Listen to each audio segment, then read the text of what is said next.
রাধে রাধে বন্ধুরা। তো তোমরা স্কিপ করো না, একটু দাঁড়াও, একটু ধৈর্য ধরো। তোমরা তো জানো যে অ্যাকচুয়ালি আমি গীতা মানে জ্ঞানের জন্য পড়ি আর তোমাদের সঙ্গে শেয়ার করি যে গীতাতে কি মানে মেনলি কি বলে।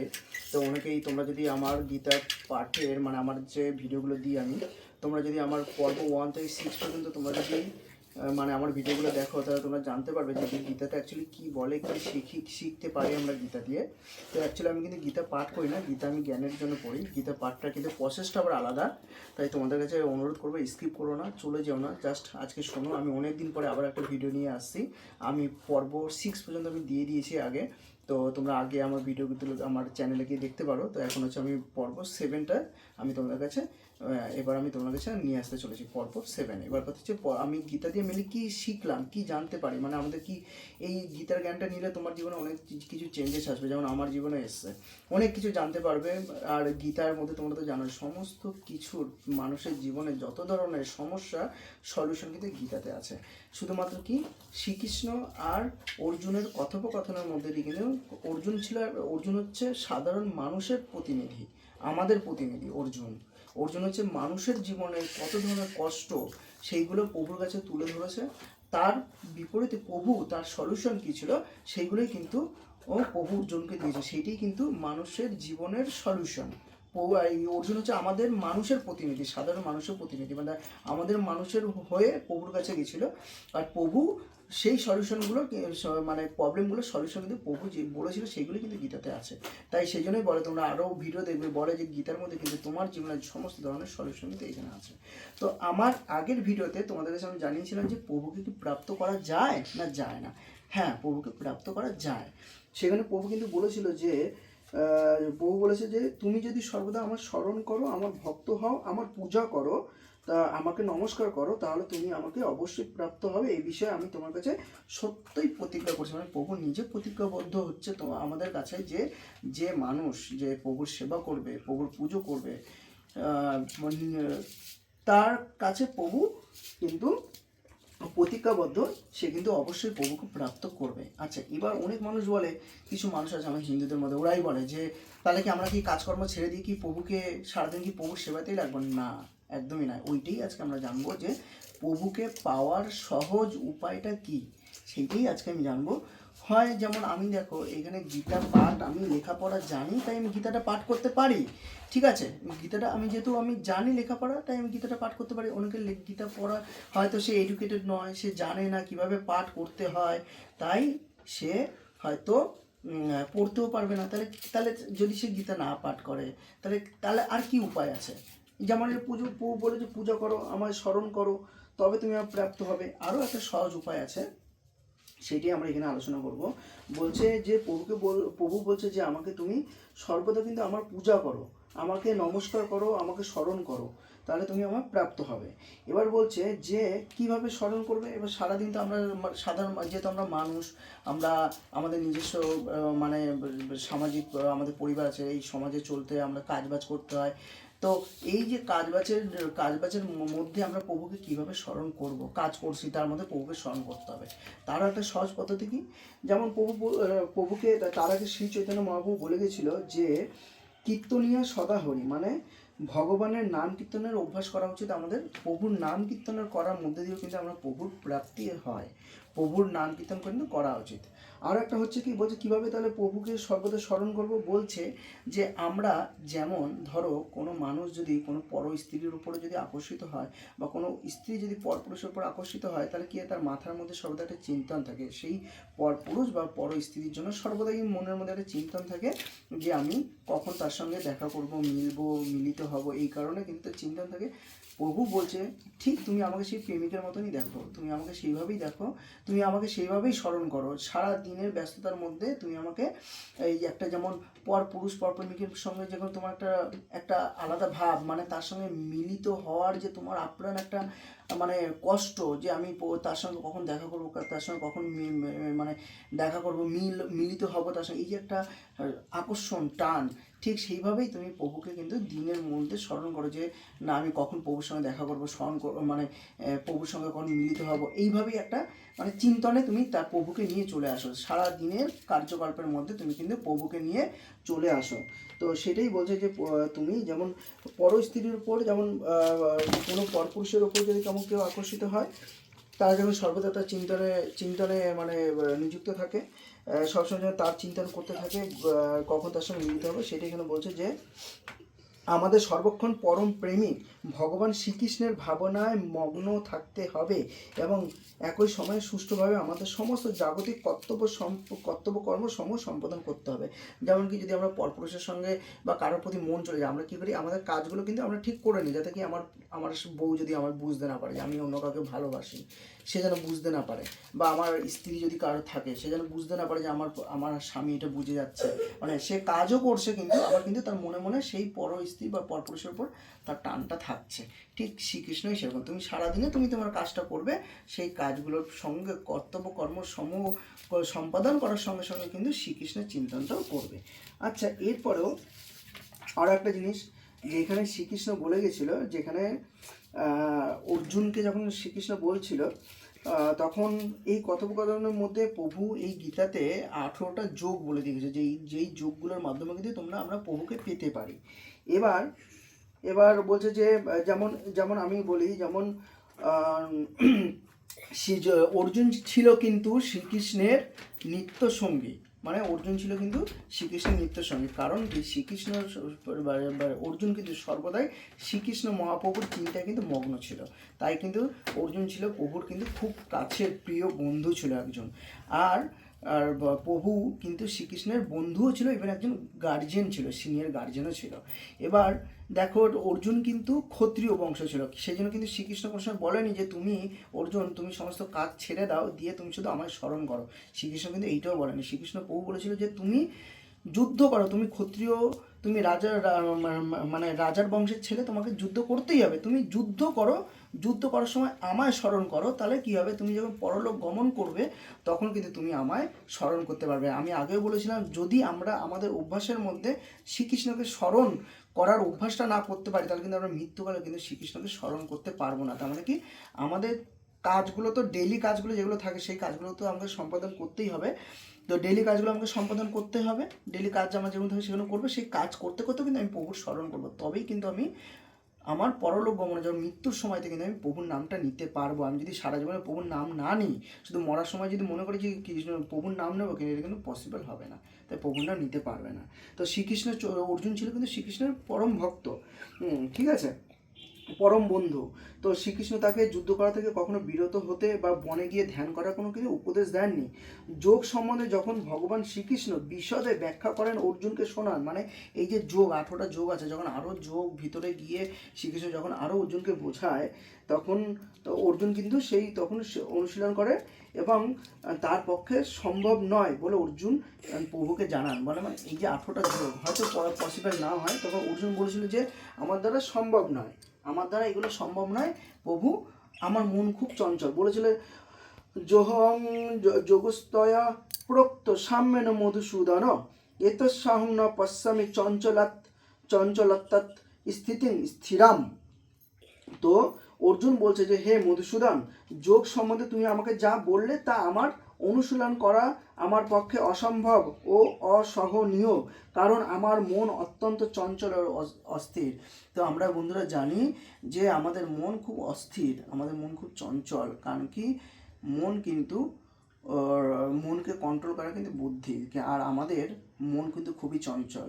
তো এইটা স্বাভাবিক, মানুষ যে পুজো দিতে বসে নানা প্রবলেম হয়, নানা ধরনের উল্টোপাল্টা। ইভেন আমাদের প্রেমানন্দ মহারাজজি কাছে গিয়েছিল একজন, সেখানে বলেছে যে পুজো দিতে বসে মনে নানা ধরনের উল্টোপাল্টা চিন্তা আসে। দ্যাট মিনস এটা রিজন হচ্ছে একটাই, যে মন আমাদের খুব চিন্তায়, মানে চঞ্চল, মন এদিক ওদিক শুধু দৌড়ে বেড়াতে, মনকে কিন্তু কন্ট্রোল করতে হবে, এইটাও আমরা পরবর্তীতে জানবো। এবার কথা হচ্ছে কি, যে বলছে অর্জুন কিন্তু বলেই দিল যে প্রভু এই যে তুমি যে 18টা যোগ দিলে, এই যে এই যোগটা আমার দ্বারা পসিবল নয়, সম্ভব নয় মেনটেন করা, আমি এত কিছু পারবো না, তো আমার পক্ষে অসম্ভব, অসহনীয়, কারণ আমার মন অত্যন্ত চঞ্চল ও স্থির। তখন প্রভু একটা জিনিস বললো, তখন এবার দেখো প্রভু কত সরল করে বলে দিয়েছে, না এক হচ্ছে তো আমাকে সারা দিনে কাজকর্ম ফেলে দিয়ে প্রভুর নামে কিন্তু আমাকে সারাদিন কিন্তু প্রভুর নামে ধ্যান করতে হবে, এবং কোনো কথা নেই যে সারাদিন আমাকে কাজকর্ম ফেলে দিয়ে প্রভুর নাম করো, তা নয়। আমাকে আমার নিত্যকর্ম আমাকে করতেই হবে, যেটা প্রেমানন্দ মহারাজজিও বলে, আমাকে আমার কর্ম করতেই হবে, আমার যা কর্ম করার জন্য আমি এসেছি তা আমাকে কর্ম করতেই হবে। আর কর্ম করার সঙ্গে সঙ্গে আমার দৈনন্দিন জীবনে কিন্তু শ্রীকৃষ্ণকে নিয়ে আসতে হবে, স্মরণ করতে হবে, ওই পরস্ত্রী পরপ্রেমিকের মতন কিন্তু আমাকে নিয়ে আসতে হবে। এরপরও আরও সহজ উপায়ে প্রভু বলছে, যোগিনামপি সর্বেষাং মদগতে মদগতে গতে তন্ত্র তন্ত্রাত্মনা শ্রদ্ধাবান মজত যো মাংস মে যুক্ত তম মত। তো বন্ধুরা, সংস্কৃততে আমার যদি একটু আটকায় তো তোমরা কিছু মনে করো না, কারণ আমি দেখো আমি চেষ্টা করি তো নিজের জ্ঞান বাড়ানোর জন্য আমি পড়ি। এবার আমার যা জানলাম তোমাদের সঙ্গে জাস্ট শেয়ার করি, তোমাদের যদি ভালো লাগে অবশ্যই তোমার ইভেন তোমরা যদি কিছু আমায় সাজেস্ট করতে চাও অবশ্যই তুমি আমার কমেন্ট সেকশন খোলা থাকে, সাজেস্ট করে দিও। তো যদি কিছু বলতে চাও বলো। আমি কিন্তু গীতা পাঠ করছি না, কারণ পাঠ করার নিয়ম কিন্তু আলাদা, সেটা গুরুজনরা জানে, আমি সেই নিয়ম জানি না। আমি নিয়মকানুন খুব অনেক কমই জানি, শুধু সাধারণ মানুষের মধ্যে পূজা অর্চনা করি আর গীতাটা পাঠ করি শুধু নিজের নলেজের জন্য, তোমাদের সঙ্গে শেয়ার করি যে আমি কী জানি। এই দেখো ছোটো ছোটো এগুলো সব আমার ঘরে আছে। এ খুব বদমাইশ, সারাদিন এত বদমাইশি করে। সমস্ত যোগীদের মধ্যে যে গভীর বলছে যে দেখো অর্জুন, আমি আমার তো পসিবল নয় প্রভু, এত যোগ ফোগ আমার দ্বারা সম্ভব নয়, তাহলে আমি আর কি সহজ উপায়। এবার প্রভু বলছে আরও সহজ উপায় আছে বাবা, তুই ওয়েট কর। সেটা হচ্ছে কি, সমস্ত যোগীদের মধ্যে যে গভীর শ্রদ্ধা সহকারে মদগ চিত্তে নিজের অন্তরাত্মায় আমাকে চিন্তা করে এবং আমার অপাকিত সেবায় নিয়োজিত থাকে, সেই ব্যক্তি যোগ সাধনা অন্তরঙ্গভাবে আমার সঙ্গে যুক্ত, এবং সেই কিন্তু যোগী শ্রেষ্ঠ, এবং সেটি আমার অভিমত। সুতরাং যিনি সবসময় ভগবত ভাবনায় মগ্ন তিনি কিন্তু যোগী শ্রেষ্ঠ, তিনি পরম জ্ঞানী এবং একই সঙ্গে সর্বশ্রেষ্ঠ ভক্ত। ভগবান অর্জুনকে আরও বলেছেন যে ক্ষত্রিয় হবার ফলে তিনি যুদ্ধ ত্যাগ করতে পারেন না, কিন্তু তিনি যদি শ্রীকৃষ্ণকে স্মরণ করে যুদ্ধ করেন তাহলে অন্তকালে তিনি শ্রীকৃষ্ণকে স্মরণ করতে সমর্থ হবেন। তাই আমাদের সর্বতোভাবে শরণগত হয়ে ভগবানের দিব্য প্রেমময়ী সেবায় নিয়োজিত হতে হবে। বলছে আমরা প্রকৃতপক্ষে আমাদের দেহ দিয়ে কাজ করি না, মন ও বুদ্ধি দিয়ে কাজ করি। তাই যদি মন ও বুদ্ধি ভগবানের ভাবনায় মগ্ন থাকে তাহলে ইন্দ্রিয়গুলি স্বাভাবিকভাবে ভগবানের সেবায় নিযুক্ত হয়ে যায়। তখন আপাত দৃষ্টিতে ইন্দ্রিয়ের কর্মগুলি অপরিবর্তিত থেকে যায়, কিন্তু চেতনার পরিবর্তন হয়ে যায়। ভগবদ গীতায় আমাদের শিক্ষা দেয় কীভাবে মন ও বুদ্ধিকে ভগবান ভাবনায় মগ্ন করতে হয়। আচ্ছা, এটা আমরা পরে জানবো। তো প্রভু বলছে যেই ব্যক্তি সর্বদা মানে প্রভুকে ধ্যান করে, প্রভুর চিন্তন করে, তুমি যদি যোগ না পারো ঠিক আছে, তুমি তো মন দিয়ে অন্তত চিন্তন করো, এটা তো সহজ উপায়। তুমি মন দিয়ে তুমি প্রভুকে চিন্তন করতে পারো একদম প্রাণ অন্তরঙ্গ দিয়ে, মানে একদম অন্তরঙ্গ দিয়ে শুধু প্রভুর চিন্তন করতে হবে একভাবে, তবে তুমি সেই প্রভুর সঙ্গে কিন্তু কানেক্টেড হয়ে যাবে। শুধু প্রভুর একদম মানে নিজের অন্তরঙ্গ দিয়ে প্রভুকে শুধু মানে স্মরণ করতে হবে, মনে মনে চিন্তন করতে হবে, আর প্রভুর সেবায় নিযুক্ত থাকতে হবে। তো আমরা কিন্তু তোমার কাজ কিন্তু করতেই হবে। কাজের সেবায় যেমন আমরা কী করে, আমরা মন্দিরে যাই, পুজো দিই, পূজা অর্চনা করি, ঘরে করি, এইগুলো কিন্তু আমি অফিসেও যাব কালকে, আমি আবার বাড়িতে এসে পুজোও দেবো, আমি মন্দিরেও যাবো একবার করে। তো এইগুলো হচ্ছে আমাদের নিত্যকর্ম, এই কর্মগুলো আমরা করব এবং আমরা কিন্তু প্রভুকে সর্বদা স্মরণও করব এবং প্রভুর চিন্তায় একবার মানে আমরা গভীর মদগ চিত্তে অন্তরাত্মায় দিয়ে প্রভুকে চিন্তা করব, আর অপাকিত সেবায় কিন্তু আমরা নিয়োজিত থাকবো। তবেই কিন্তু প্রভু আমরা কিন্তু শ্রীকৃষ্ণ প্রাপ্ত কিন্তু আমাদের হবে। তো কী করতে হবে, শুধু প্রভুর চিন্তন করতে হবে মগত চিত্তে, একদম মানে শুধু প্রভুর চিন্তা একদম শুদ্ধভাবে প্রভুর চিন্তনে মানে তোমাকে নিযুক্ত করতে হবে, তবে কিন্তু তুমি প্রভুকে পাবে। দরকার নেই আমার 18টা যোগের, আমি নাই জানলাম 18 যোগ। আমি শুধু কি করব, আমি সারাদিন অন্তত একটা সময় ধ্যান করে প্রভুর চিন্তন তো করতে পারি মগত চিত্তে, মানে আমি একদম পুরো অন্তরঙ্গ দিয়ে আমি কিন্তু প্রভুর চিন্তন করব। চিন্তন করলে তবে কিন্তু আমি প্রভুর সঙ্গে যুক্ত হই, সেই কিন্তু যোগীর শ্রেষ্ঠ, যে কিন্তু একদম মানে শুদ্ধভাবে প্রভুর একদম চিন্তন করবে, সেই কিন্তু শ্রেষ্ঠ।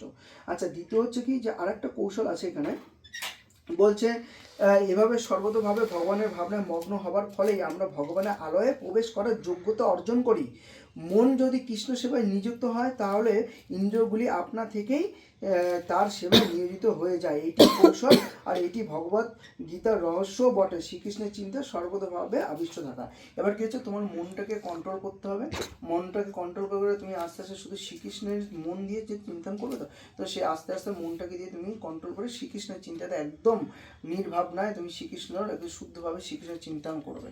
তাহলে কী হবে, তোমার ধীরে ধীরে মনও তোমার আন্ডার কন্ট্রোলে চলে আসবে এবং তোমার পঞ্চ ইন্দ্রিয়গুলো কিন্তু কন্ট্রোল, কারণ কি পঞ্চ ইন্দ্রিয় কিন্তু কন্ট্রোল হয় মনের দ্বারা, আর মন কিন্তু কন্ট্রোল হয় বুদ্ধির দ্বারা।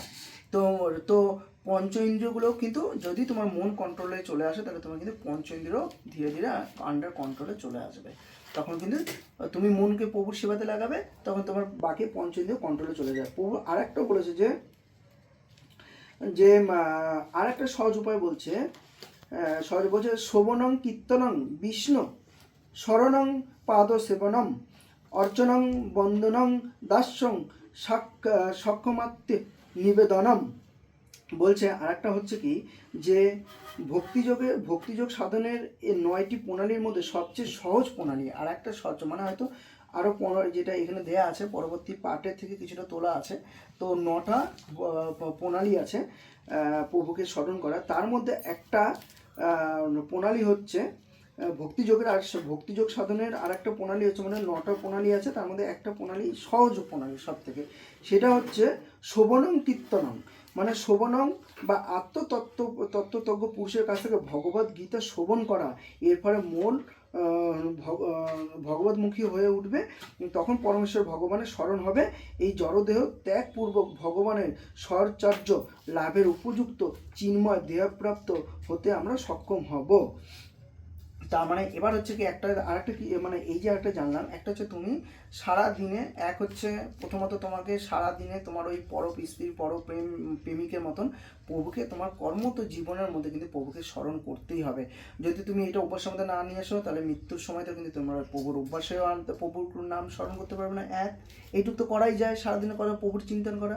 2 হচ্ছে হয়তো দিনে কোনো একটা সময়তে তুমি প্রভুর চিন্তন করলে কোনো একটা সময় শুধু শুদ্ধ মনে প্রভুর চিন্তন করলে, প্রভুর স্মরণ করলে, সেটাই হচ্ছে সেই যোগী শ্রেষ্ঠ বলেছে, যেখানে বলছে আমাকে শুধু তুমি মদগ চিত্তে নিজের অন্তরে আমাকে শুধু চিন্তা করো, তাহলেই হবে। চিন্তা করো, প্রভুকে ডাকো, তাহলেও তুমি পাবে, প্রভুর চিন্তা করবে। আরেকটা বলছে কি সহজ, আরও একটা উপায় হচ্ছে বলছে কোনো গুরুর কাছ থেকে, যেমন আমাদের প্রেমানন্দ মহারাজজি আছে অথবা কোনো ইস্কনের কোনো গুরুদেব আছেন, যাদের কাছ থেকে তুমি শুধু কীর্তনটা শ্রবণ করো।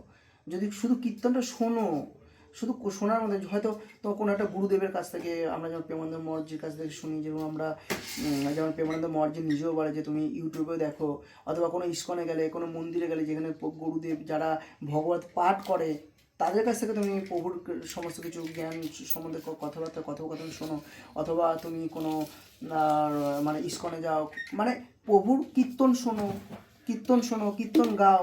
বলছে শোভনং কীর্তনং বিষ্ণু শরণং পাদ সেবনম অর্চনং বন্দনং দার্শ সক্ষম মাত্র নিবেদনম।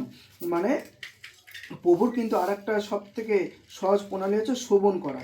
সেই শোভন করার মধ্যেও কিন্তু আমরা শোভন করলেও কি হয়, আমাদের মন, মানে কীর্তন যদি শোভন করো বা প্রভুর কথোপকথন, যেমন আমাদের আরও গুরুদেব যারা আছে বৃন্দাবনে, যারা শ্রীকৃষ্ণের কথা শোনায়, কেউ জগন্নাথ প্রভুর কথা শোনায়, কেউ রাধামার কথা শোনায়, কেউ কীর্তন করে, এইসব কীর্তন শোনো, তাদের কথোপকথন শোনো, এইসব কথাবার্তা শোনা আর কীর্তন করে শোনার থেকেও কিন্তু মন কিন্তু ধীরে ধীরে প্রভুর চিন্তাতে, মানে প্রভুর জায়গাতে অটোমেটিক্যালি মন কিন্তু কানেক্টেড হয়ে যায় শুধু শোনা দিয়ে। মানে তুমি যদি কীর্তন শোনো, মনে হয় কীর্তন হচ্ছে, কীর্তন শোনো, কীর্তন গাও। কোনো জায়গাতে প্রভুর কথোপকথন হচ্ছে, কথাবাচক যেগুলো আছে আজকাল, তারা যেই সব কথাবার্তা বলে সেগুলো শোনো, সেগুলো শুনলেও কিন্তু তার মধ্যে দিয়েও কিন্তু তোমরা যখন রোজ কথাগুলো শুনবে তার মধ্যে কিন্তু মন কিন্তু আন্ডার কন্ট্রোলে চলে আসবে এবং ধীরে ধীরে প্রভুর সেবায় কিন্তু কানেক্টেড হয়ে যাবে। আর মন কানেক্টেড হয়ে গেলে প্রভুর সঙ্গে, তখন তোমার পঞ্চ ইন্দ্রিয় যেগুলো আছে, সুখ ভোগের যেগুলো মেন, আমরা যার দ্বারা সুখ ভোগ করি, সেই পঞ্চ ইন্দ্রিয় কিন্তু তুমি ধীরে ধীরে প্রভুর সেবায় নিয়োজিত হয়ে যাবে অটোমেটিক্যালি। ঠিক আছে, যদি শুধু মনকে তুমি কন্ট্রোল করো, তাহলে খুব সহজ উপায়, তুমি সারাদিনকে প্রভুকে জাস্ট চিন্তা করো, আর প্রভুকে তুমি কোনো একটা সময়তে কিছুটা সময় প্রভুকে চিন্তা করো, এক চিত্তে চিন্তন করো প্রভুর, তাও তোমার হবে। অথবা কোনো জায়গাতে কীর্তন হচ্ছে সেটা কীর্তন শোনো, অথবা কোনো জায়গাতে প্রভুর কথোপকথন হচ্ছে সেটা শোনো, রোজ শোনো। করতে করতে এটা কিন্তু অভ্যাস। এর পরেও আমরা জানবো যে অভ্যাসের মধ্যে কিন্তু ফেলতে হবে। এই অভ্যাসের মধ্যে ফেললেই মন চঞ্চল, মন দৌড়াবে, ছুটবে, এদিকে দিকে চলে যাবে, কিন্তু মনকে কন্ট্রোল করতে হবে। কিন্তু মনকে কন্ট্রোল কিন্তু কন্ট্রোল করাটা কিন্তু খুব একটা সহজ নয়, সেটা আমরা জানবো। তো মনকে কন্ট্রোল করার জন্য কিন্তু প্রভুর এই সমস্ত মানে কথোপকথন, কীর্তন, প্রভুর এই সমস্ত কিছুর সঙ্গে তোমাকে কন্টিনিউয়াসলি অভ্যাসে ফেলতে হবে। প্রভুর কথার সঙ্গে অটোমেটিক্যালি মন কন্ট্রোল হয়ে যাবে। মন অটোমেটিক্যালি কন্ট্রোল হয়ে গিয়ে কিন্তু তোমার পঞ্চমেন্দ্রিয় কন্ট্রোলে চলে আসবে। তখন কিন্তু তোমরা প্রভুর সেবায় কিন্তু মন আর পঞ্চেন্দ্রিয় লাগবে। এবার তারপর হচ্ছে কী জানো, এর ফলে আমরা কী হবে, তখন আমরা পরমেশ্বর ভগবানের স্মরণ হবে এবং এই জড়দেহ ত্যাগপূর্বক ভগবানের সাহচর্য লাভের উপযুক্ত চিন্ময় দেহপ্রাপ্ত হতে আমরা পারবো। তো আমরা এই দেহ মুক্ত হয়ে এখানে চিন্ময় দেহ প্রাপ্ত হব। তাহলে কী হবে, মন শুদ্ধ হবে। প্রভুর শ্রীকৃষ্ণের কথোপকথন যেগুলো আমাদের বৃন্দাবনে শোনায়, আমাদের আরও ইস্কন মন্দিরে শোনায়, সেই কথোপকথন শোনো। ভগবদ্গীতা যদি কেউ পাঠ করে সেটা শোনো, কীর্তন কীর্তন করো, গাও। তবেও কিন্তু রোজ করতে হবে, অভ্যাসে ফেলতে হবে। তাহলে কিন্তু আস্তে আস্তে তোমার মনও চেঞ্জ হবে, পঞ্চমেন্দ্রিয় চেঞ্জ হবে। এইভাবে কিন্তু প্রভুকে প্রাপ্ত করা যায়। সব থেকে সহজ উপায় বন্ধুরা, সব থেকে সহজ উপায়। তুমি কিছুক্ষণের জন্য প্রভুর কিন্তু একদম মনের অন্তর দিয়ে কিন্তু প্রভুকে একদম শুদ্ধ মনে চিন্তন করো, তাহলে তুমি প্রভুকে রূপ পেয়ে যাবে। রোজ করতে হবে অভ্যাসে। আর একটা হচ্ছে কি, প্রভুর কীর্তন যেখানে শোভন, এই হচ্ছে খুব সহজ। এটা তো আমরা পারি, শুনতেও পারি, আমরা কথা বলতেও পারি, প্রভুর নাম উচ্চারণ করতে, প্রভুর সঙ্গে এইটা আমরা সাধারণ নিত্যের জন্য করতেই পারি। আমরা নাই পারলাম 18টা যোগ করতে, অসুবিধা নেই, প্রভুর নাম চিন্তন করতে পারি। আর আমরা কীর্তন শুনতেও পারি, প্রভুর কতক্ষণ শুনতে পারি। এইগুলো তো সহজ উপায়, এর থেকে আর কি সহজ উপায়। তো আমরা এইভাবে কিন্তু প্রভু প্রাপ্ত হতে পারি, মানে হবো আরও। তো প্রভু কিন্তু সর্বদাই প্রতিজ্ঞাবদ্ধ। তো অভ্যাসের দ্বারা যে সর্বদা ভগবান রূপে আমার ধ্যানে মগ্ন, বিপদগামী না হয়ে যার মন সর্বদা আমাকে স্মরণ করে, হে পার্থ, সে নিঃসন্দেহে আমার কাছে ফিরে আসবে অভ্যাসের দ্বারা। আর প্রভু কিন্তু এরপরে আমরা এইটা পরে আমি পাঠে গিয়ে জানাবো যে অভ্যাসের দ্বারা প্রভুই কিন্তু বলছে যে অভ্যাসের দ্বারা যে সর্বদাই কিন্তু ওই যে আমার চিন্তন করবে, যে আমার স্মরণ করবে, অভ্যাসের মধ্যে চলে আসবে, সে কিন্তু 100% শিওর সে কিন্তু প্রভুর ধামেই যাবে, প্রভু কিন্তু তাকে নিয়ে যাবে, তার সে কিন্তু জন্ম মৃত্যুর চক্র দিয়ে মুক্তি পায় বন্ধুরা। তো বন্ধুরা আমি বলছি যে তোমরা স্কিপ করো, জানি না আগের ভিডিও মানে তোমরা দেখেছো, তো যদি তোমাদের ভিডিওটা ভালো লাগে ভিডিওটা শেয়ার করে দিও। তো আর তোমরা যারা পুরো ভিডিওটা দেখো তাদেরকে অসংখ্য অসংখ্য ধন্যবাদ। তো আমি এই পার্টটা আর পরবর্তী পার্টে প্রভু আরও কী বললো সেটা আমি পরবর্তী পার্টে তোমাদের কাছে নিয়ে আসবো। তো আজকের মতন এই ছিল বন্ধুরা।